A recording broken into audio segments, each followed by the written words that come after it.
Okay, so what is good, everyone? Welcome back. I'm NLG, and today I'm going to be answering a bunch of questions that you guys have had. Some of them are going to be more introductory and more general. As far as they're all related to WoW, obviously, and not dumb questions. They're like, "Oh my God, where can I find your Twitch?" or some shit.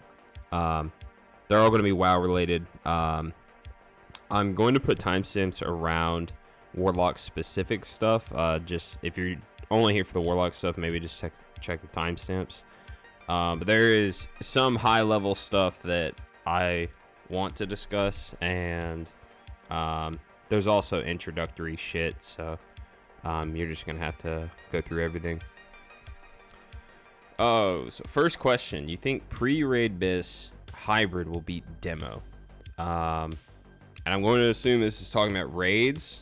I have to say absolutely not, just because the changes to how metamorphosis is going to work with, and I'm thinking overall and boss damage for this question, the changes to how you are going to get meta after every single boss dies. I mean, there's 15 bosses in Nax, so there's kind of no competition there. Hybrid does really well on fights where you get like damage modifiers, so something like Thaddeus or Malagos or something like that, but generally I think that a lot of your damage is going to come from trash, and I think that demo is going to shit on hybrid there.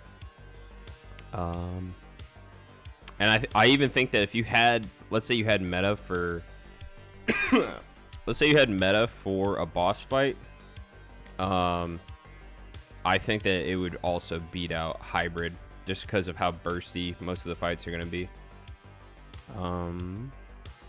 So what any weak war keybind macro question, so question number 2, any weak war keybind macro add-on thing, I have a YouTube video on it, and I'll be updating it in the Discord as it gets better. In that video I talk about how I am still missing a lot of stuff, but yeah. Is it confirmed that we don't have Titan Steel Spellblade at launch? So if you guys don't know, that's the potential pre-raid bis caster weapon. This is not supposed to be in until tier 9. That's when it came in originally on retail Wrath, and as it stands now on the beta, people did not have it. So I would gear around the people are gonna be mad. It's the Corintor weapon. I know I'm saying it wrong, but I can't remember how to say it correctly. What do you mean by split running? Split running is when, I actually can't believe I got this question, but split running is when you, basically for Nax, Nax is so easy that you could potentially only bring 15 people. Like, you could literally go in there with probably 12 people and still clear it. And doing that just splits all the loot with everybody. So let's say you have Group A. Let's say you have a 25-man roster. You have Group A go in there with 12 people, and then Group B goes in there with 13, and then you just get double the loot. Yeah, that's what I mean by split running. Question 5, I feel like the belt is heavily contested. Almost all casters want it. So this is actually a 2-part question. So this is referring to the Malagos belt. This is Leash of Heedless Magic. My reasoning behind this is, and I go over this in the video, is that you not only do you have the ulduar caster belt coming after Nax is finished, which is better than Leash, but you also have it's a spirit haste belt, so things like boomkins aren't going to want it because they don't really want that haste, and then things like Ellie Shaman aren't going to be it's not good for Ellie because you want haste crit. You don't get any benefit from spirit as an Ellie Shaman. So I think it'll be a little bit less contested, and I think it's a little less important in... I think it's less important than something like Dying Curse or something like Turning Tide. By the way, do we have good/decent items in Nax 10?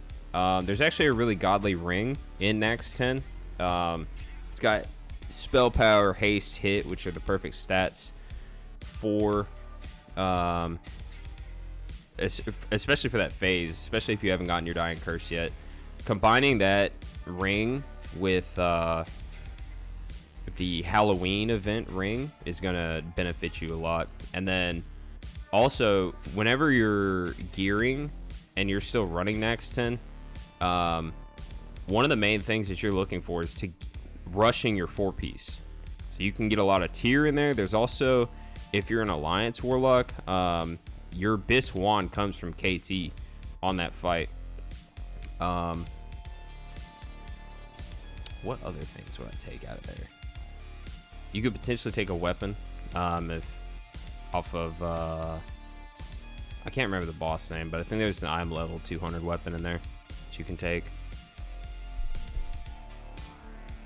Okay, so question 6. What do you think is a better caster trinket? Can't decide myself. Embrace or Sundial? So Embrace is substantially better just because of the haste proc, but those don't come out at the same time. Like, you're gonna have Sundial for pre-raid bis, and then Embrace isn't potential for you until Nax actually releases, so they're not seen as the same kind of tier of gear.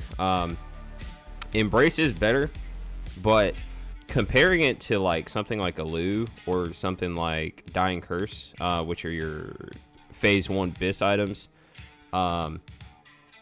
Embrace actually has a really shitty proc, or a really shitty proc rate, and then the proc actually puts you substantially over global cooldown. It puts you really high on haste. I want to say that it puts you at like 1800 haste or something like that, and you start getting to the point where your shadow bolts and yeah, really just your shadow bolts are, well, also your UA and your haunt and stuff are getting way under global cooldown cap.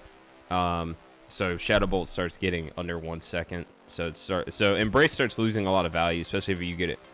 You get it proc during Lust. You get it procced during Lust plus Eradication and shit. Obviously, having Embrace proc during Execute would be godly, but you got to think about the DPS loss of not only not having a spell power trinket, but not having one during Lust. Can you talk more about crit weapons for corruption snapshot in phase 1?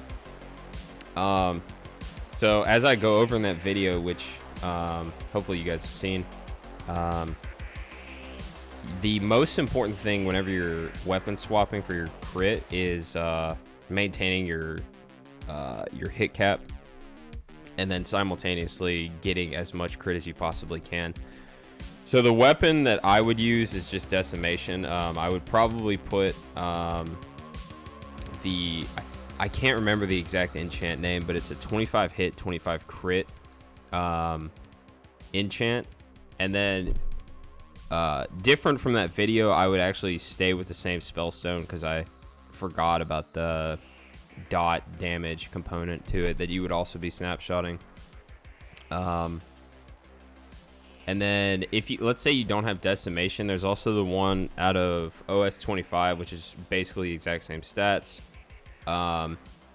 And if you're looking to weapon swap with no staff, I would probably use something like Ward of Citadel, because that's going to maintain your hit and crit. And then for main hand, you would just go Turning Tide, because Turning Tide actually has a lot of crit on it as well. Who's going to be top, Affliction or Demo? I think Affliction is definitely going to beat it out on single target, but Demo is actually going to do really well, specifically because of the changes made to how Trash is going to work and how Metamorphosis is going to work. A lot of you guys care about Trash and overall damage and stuff. So, yeah. Demo is definitely going to have its place, but I think Affliction beats it out. Okay, so question 9, is it important to let Agony fall off before reapplying? Absolutely. So the way that Agony works is that it's a damage ramp item or spell. So the last tick is actually the highest, and overall Curse of Agony actually does pretty shitty damage, but it is worth the global. So you want to make sure that you're not losing that last dot tick, or you're really fucking yourself. Why even compare the client to a private server at this point? Partisan game with comparable gear and that'll tell you all you need to know about how Warmane did a shit job. I think private servers are actually pretty close. You know, at the very least, what I preach is that we have Affliction at the top, and that's kind of what we're seeing already. As soon as they fix it on the beta, you know, Affliction's pumping just like we thought it would. Warriors are sucking, DKs are doing well. So far, if you go off of beta, I mean, and this video is about a couple, like 5 days before actual Wrath release. But if you go off Warmane, I mean, it's pretty close. But I know that they changed Demonic Pact. That's actually going to be a big buff to casters and stuff. So maybe tier lists and whatnot are going to be a little bit off. At blah blah blah, you mentioned that gloves are off cooldown, but you're holding an eradication. What does that mean? Your eradication just fell off and it's not active. So this is referring to a drain soul cast that I was casting at that time.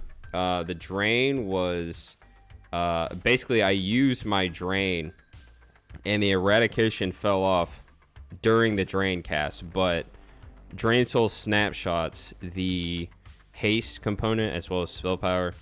So when I say I'm holding an ability or a proc or something like that, that's what I mean. I'm just saying that you're snapshotting it. Doesn't your drain ticks have a 100% chance to refresh your corruption? I don't understand how it almost falls off a few times here in execute. So once you start reaching around like late ulduar, realistically more ICC, or if you get a ton of haste buffs, your corruption is going to be a lower duration than something like haunt. So you do have to recast drain soul specifically because your corruption is going to fall off. The thing that he's referring to though is why I used my shadow trance proc, so my shadow bolt, my free shadow bolt. So the question came from that, and yeah, I used a trance proc instead of just recasting drain, and that's kind of what I opt for in like tier 7 gear instead of ICC bis. Why did you put 5 points into Shadow Embrace? You're not casting any Shadow Bolts or Haunts. Okay, so this is for the gold farming video. You are still going to use Shadow Bolts and Haunts. I mean, realistically, you're going to need a little bit of healing if you pull more than I was pulling in the video, which in the video, some mobs weren't fucking spawning. So, yeah, you may as well put some points into Embrace, and you're also going to get Nightfall procs, which are going to give you some free bolts. Question 14. Why do you agony before you corruption in the opener? So one of the biggest things that you need is to be able to snapshot your corruption. So you're basically waiting for not only all of the crit debuff modifiers, the crit buffs to be active, but you're also waiting for tricks, and tricks is given to you from the rogue after he melees. So you're waiting for all that. You're pre-casting your bolt so you get your 5% crit, and then you may as well just cast something else while you're waiting, something that doesn't really matter if your first UA or your first agony have crit modifiers. It does hurt your UA in the opener, but it's much better than recasting a corruption, especially if that shitty corruption didn't even tick. So basically you're just buying time. You can never really know when the rogue is going to trick you. Ideally you have a perfect player and you open with Shadow Bolt, and then he immediately tricks you, and you immediately corruption after. But yeah, if you know the fight well and can time it so you cast Inferno when it's approximately 1 minute left, I assume you mean kill time on the boss, is it worth it? Yeah, every single time, single target, you should always be using Infernal at the last minute. Again, you're gonna have to manually make sure that your kill time tracker is good enough for that and how accurate it is because of execute damage ramp. Question 16. Does the haunt damage bonus snapshot or does it update every tick? So it doesn't snapshot it. So it's a dynamic thing. So like if you do haunt last, it's fine because all of your dots are just going to start doing, what is it, 23% with the glyph. So you don't need to snapshot haunt. When I first read this, I think that you're meaning, what is the corruption crit talent? Pandemic, I think it's called. But I think that you're referring to the order of your spells. Yeah, if you use haunt, it doesn't matter when you use it. So as Affliction, are you even using things like immolate, rain of fire, scorch? So you never immolate. There's basically never a point to immolate. There could be an argument for it, just because it has damage on the front end, but you can't UA with immolate, so I don't think it ever has a use. I don't have it on my bars. Rain of Fire I use because due to travel time and even requiring the explosion of seed, sometimes it doesn't go off before something like a Rain of Fire tick will go off. So on certain AoE pulls, I'll end my AoE with a Rain of Fire tick. Pretty situational though, because you're not always going to Rain of Fire, and usually you can get that last seed off. And then Scorch should actually be used more. I think that, especially on like in something like heroics, you can usually get a Scorch off where, and you should even be doing this in TBC. Usually you can get a Scorch off in place of a max rank Shadow Bolt, and I think even down ranking Shadow Bolt will be less damage. But yeah, I do Scorch pretty. Not super often, but like towards the end, especially in heroics, I do Scorch a decent amount. Question 18. The Simp build is never going to be used. It's almost never worth it to ignore hit cap or other personal stats to boost your DP by a small value. That's just not true because of the spell power gained. So let's say you traded off 100 hit rating for 100 spell power on your demonic pact. That would mean that well, maybe not 100, but like let's say like 50. So let's say you trade off 50 of your hit rating and then you get 50 or 60 spell power in its place for your demonic pact. That means that every single caster, every single healer is going to get 6 or a tenth of that spell power, so they would get 5 or 6 spell power, whatever you want to use. And generally you're going to have more than 10 casters plus healers in your raid, so it's generally always worth it to go Simp build and really lose out on your own DPS for it. 19. Should I buy the Dalaran ring? No. I would say that it is a complete waste of your fucking money, but I think it is Biss for something like Destro. Early on, the problem with the ring is that it's crit heavy. It's got haste on it, but it's a crit heavy ring. But especially for Affliction, I would never buy that ring. I would just go ahead and farm the heroic ones. Even if you don't manage to get both rings out of heroics, which are your pre-raid Biss, I would still not buy this ring. You, like I said in that video that this is from, you would have to be damn near gold cap and really care about like week 1 Nax damage, and you would have to not get your pre-raid Biss rings. So you would have to get unlucky, you'd have to be rich as fuck, and you'd have to be like going for realm first or some shit maybe. Question 20. With the changes to Demonic Pact, which is the demonology spell power buff, lower spell power can't override a higher snapshot. Yeah, that's correct.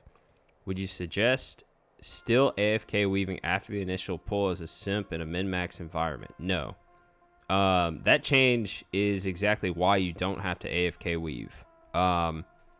Basically, it means that you can keep your pet in, and if your spell power is lower than the initial spell power that you got with the proc, it won't override, so that the change completely gets rid of AFK weaving. For speedrunning min-max, is it suggested for your demo to go full simp for loot council gearing, AFK weave even after pull? So yeah, again, you don't AFK weave anymore, and then like I said, you would definitely go full simp. It's just always overall raid damage buff. Why is it a problem when you clip your UA? It does not ramp up like agony. Why should we let it fall off? I assume you mean when should we let it fall off. So it's a problem to clip your UA because UA only ticks every, I want to say 6 or 3 seconds. So it's a 15-second duration, and I want to say it only ticks every 3 seconds.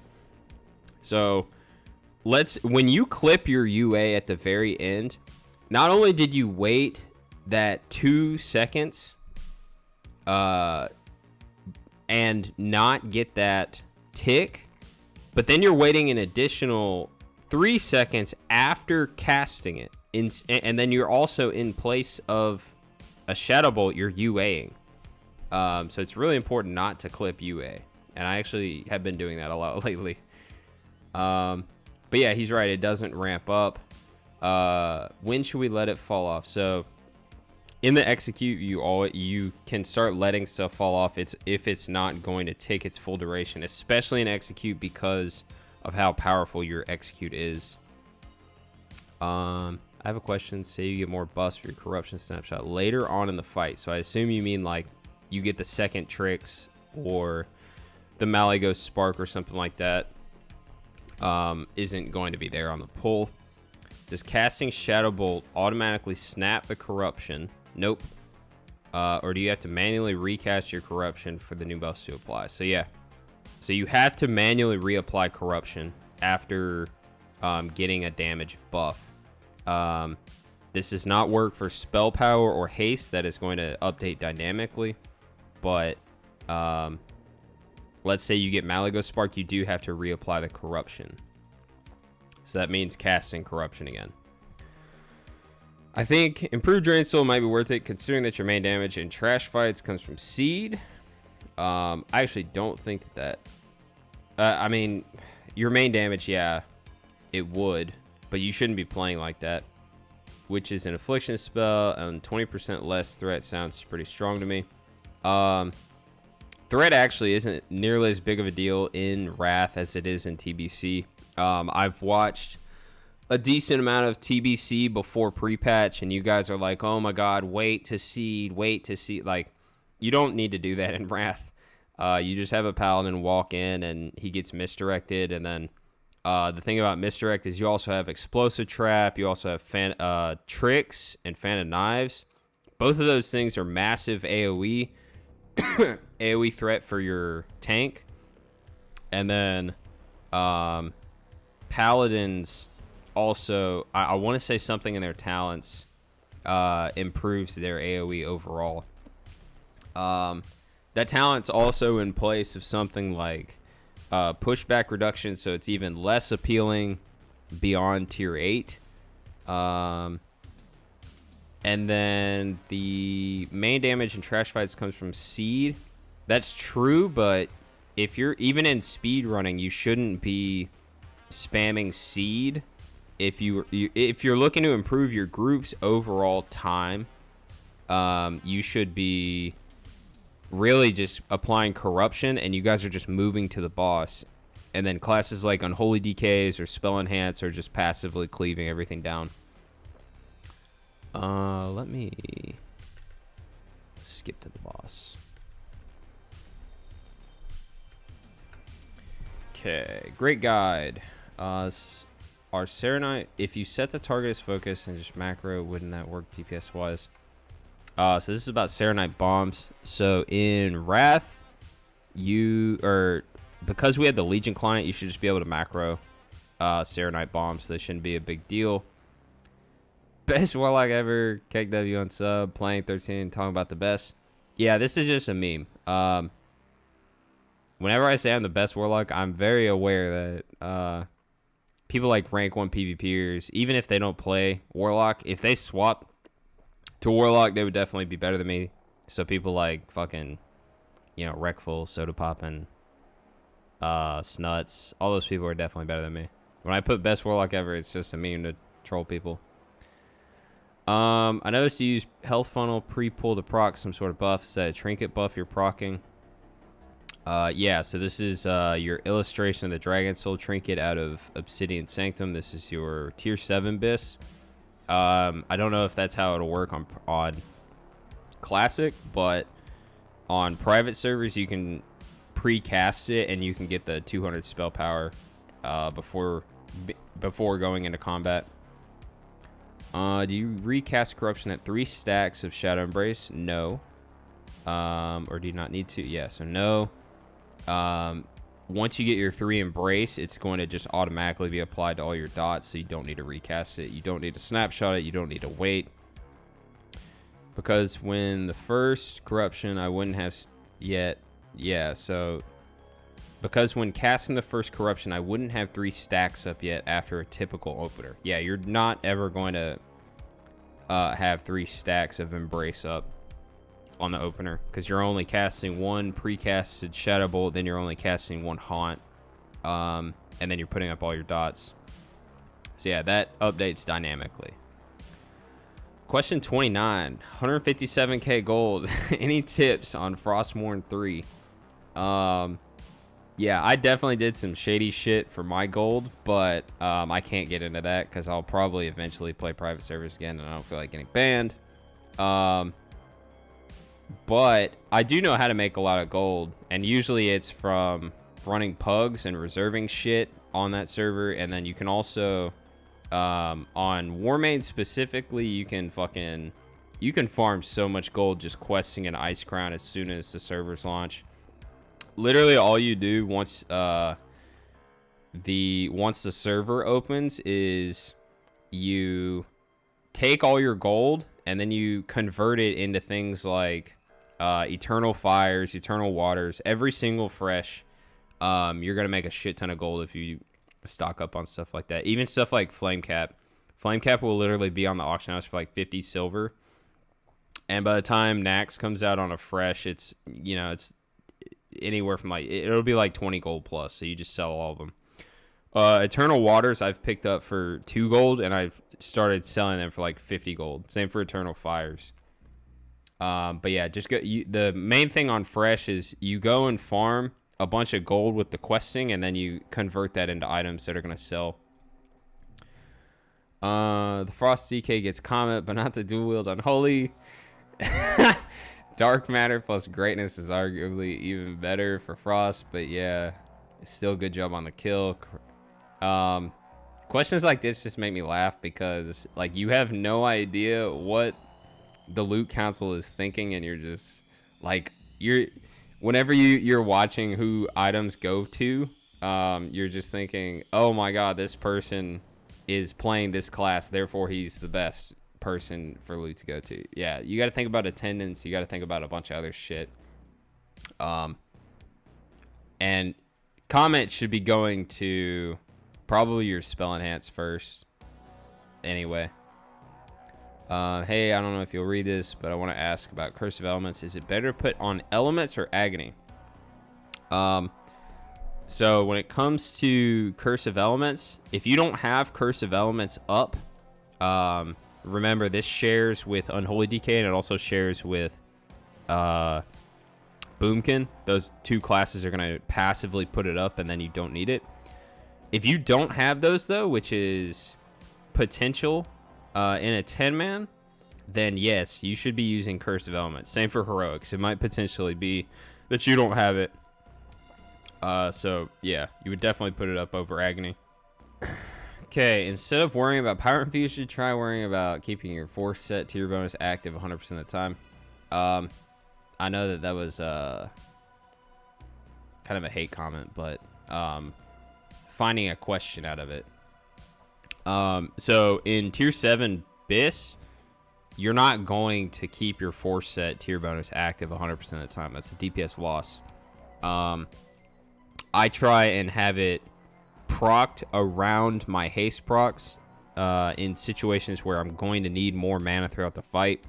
Having excessive life taps, basically the way that you think about it is if you have excessive life taps, it's a DPS loss. And if you're literally using a global every 10 seconds on fucking life tap to get a, 150 spell power proc, that's just dumb. Because it's only 150 spell power, and then normally you have, 2,500? It's just, yeah, you don't need to do that. Why would you run 2 proc trinkets? Isn't that a lot of hope your cloak and 2 trinkets proc at the same time? So this is talking about the demonic pact, the way that you would keep a good buff up. And yes, you would run 2 proc trinkets and then the tailor and cloak enchant. That's going to be the highest damage that you could possibly get. And in Wrath, basically everything procs on the pull, so it's not crazy. It's not an anomaly to have everything procced simultaneously. I could see 1 proc trinket and an on use, so your cloak and trinket proc. No, so on uses, not only do they have lower spell power generally, and they also last longer, which is kind of how they keep up. But the on use is going to collide with your engineering gloves as well because they share ICD. But with bad RNG on procs, yeah, you don't have bad RNG on procs really. And waiting for your best setup. Definitely confused about this. So yeah, like I said, you would definitely use 2 proc trinkets, and then you would also still have the tailoring proc. It is not an anomaly to have everything proc. I don't know how other expanses have worked, but in Wrath, everything's pretty much going to proc ASAP. Question 34, why do you refresh Haunt before it ends? This is because it is a marginal DPS loss to Haunt in place of Shadow Bolt, and it is a massive DPS loss to ever have any downtime on Haunt. So what do I mean by that? That means that if you are Shadow Bolting and your Haunt falls off, you lose a shit ton of damage, like a shit ton. And if you Haunt in place of Shadow Bolt, not that big of a deal. You're only going to lose a little bit of DPS. It's always better to be as close to the boss as you possibly can, just to minimize the travel time and to optimize your haunts and Shadow Bolt interaction. But yeah, that's why you refresh it early, potentially. You know what really sucks? Being told ahead of time who's going to suck and what tier. So I forgot I put this question in. So if your main blows, you're going to have to reroll for TOC and ICC. Our guild doesn't give a flip. We're running the comp we want. Yeah, do whatever the fuck you want. I don't give a shit. It's weird to me that you would even care, though. Like, being told ahead of time, why would you care if your main is going to suck? Like, you say, you know what really sucks? Being told ahead of time it's going to suck. And then you say you don't give a fuck. Like, you got to pick one. You got to pick a side. But I think people do get lost in, like, let's say warriors are trash in Nax. Yeah, you're not going to have fun if you're a pug runner, because people are just going to tell you that you're worthless and all that shit. And you aren't doing your damage. You know, you're not doing enough damage compared to a fucking warlock. Why would... You got to think about, like, if you're a pug raid leader and you're really trying to clear shit with a bunch of idiots, why would you nerf your own group before you even start a boss? And not to mention, re-rolling in Wrath is pretty easy, so I don't really see a problem with it. But the question just made me laugh because it's he contradicts himself immediately. Let me go to the next boss. Oh, I think we're about to pull. Oops. Okay. If you're in a pumper group burning through the dungeon, what spec would you go to keep up? Definitely demonology. There's nothing that's going to keep up with getting meta, especially if in heroics, if your metamorphosis is resetting after every boss, that's just fucking broken. You're literally gonna you would pull all the mobs to the boss, you would meta, and then immediately your meta would come off of cooldown, and then you could do another massive. Yeah, that's wild. I didn't even think of that. Question 37. Why does Affliction fall off in ICC? Is it just that other classes end up scaling harder? Yes, that's pretty much it. So, people don't... So, falling off in ICC is actually not telling the full story. Affliction is really godly until late ICC. So, late ICC being... if you're in a pumper guild, you've probably already cleared the instance a couple times. You might have like heroic Lich King left, and that's it. Like you might be an 11 out of 12 heroic group or something like that. With the way that Blizzard is probably going to implement the next few classic changes, or not changes, but expansions or whatever. By the time Affliction falls off in ICC, they're already going to have Kata. Affliction specifically falls off because every other class can utilize ARP, and all of the fights are so quick that every other class's uptime on stuff like Berserk from a Feral, stuff like Gargoyle from an Unholy DK, Affliction Lock cannot compete. That's basically it. These other classes just have way too big of cooldowns. So even things like Marks Hunters start coming online, and even Shadowmourne starts coming into play. And Affliction just doesn't have any of that. And even stuff like getting past haste cap. So you're like, even if you watch this video right now, I'm at 1.1 second Shadow Bolts. I'm at 0.7 unstable afflictions and stuff. There's basically no more power that can be given to an affliction lock. But Affliction is still godly early into ICC. It's just going to be number one still. Mages can get close early ICC, but even still, a good Affliction is just going to shit on anything. Back in the day, question 38.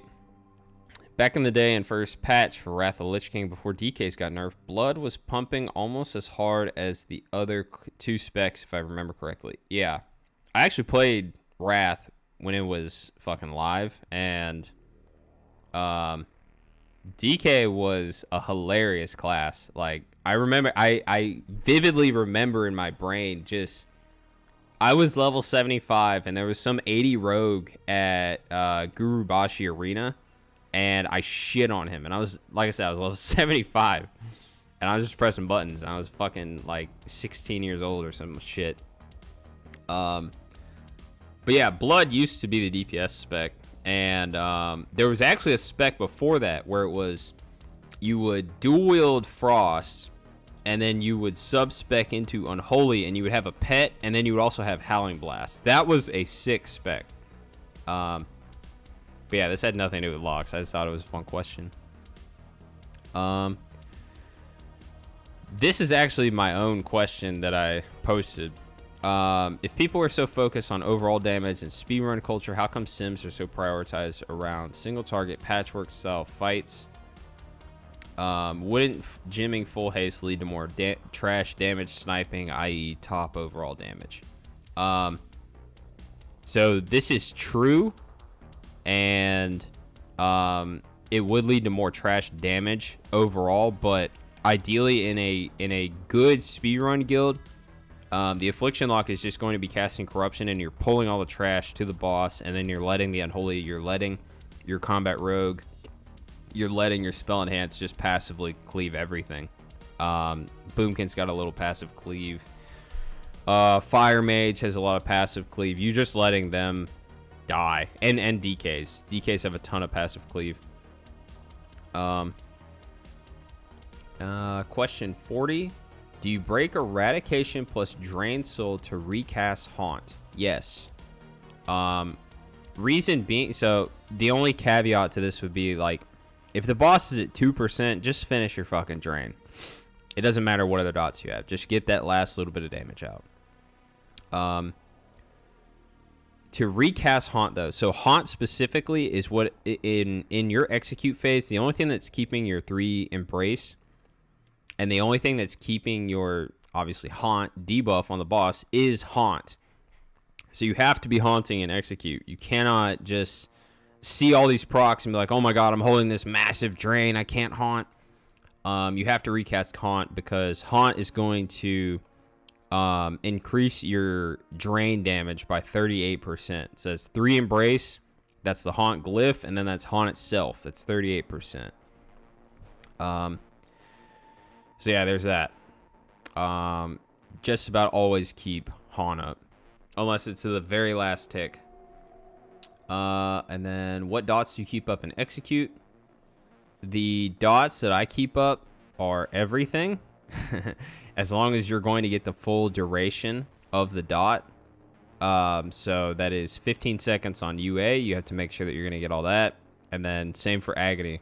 Agony is one of the first things you start letting fall off. Life tap, it's not a dot, but you let that fall off.